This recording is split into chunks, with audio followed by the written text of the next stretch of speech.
A Comox Valley couple is struggling through a very difficult anniversary this week. It's been 6 months since their son was killed in a violent confrontation after an outdoor music concert in Courtenay. The parents and brother of James Denton are still grieving the loss of the 19-year-old. And as CTV's Gord Kurbis shows us, they're determined to have something positive come out of their terrible loss. It's torture. We're just doing the best we can.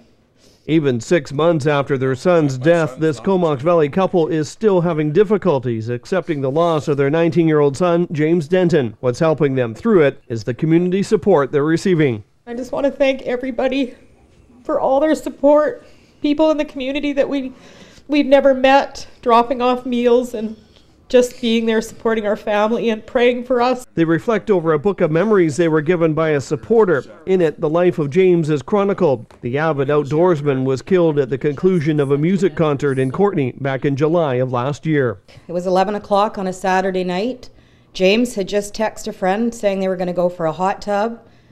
They went back to help out their friends and James never came home. I almost think the guy that did this has more rights than us. I don't think he's even suffering near what we'll suffer.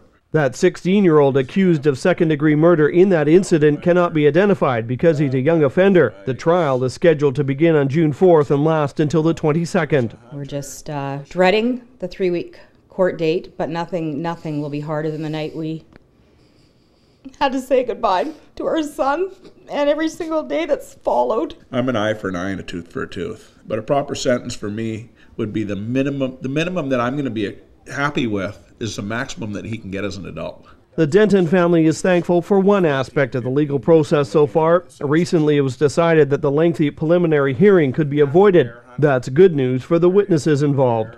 There's a lot of witnesses that are saying the same story. I guess they figured they could get away with not having a preliminary hearing. Most of these kids are finishing off their last year of school. We don't want them to miss so much time that it costs every one of them a year. The Dentons have established a bursary in their son's name, hoping the monies raised will help those who can't afford it get into trade school. BC Hydro contributed $5,000 to the bursary, as James was an electrical apprentice employed by them. The family is expecting more community support when the trial actually gets underway.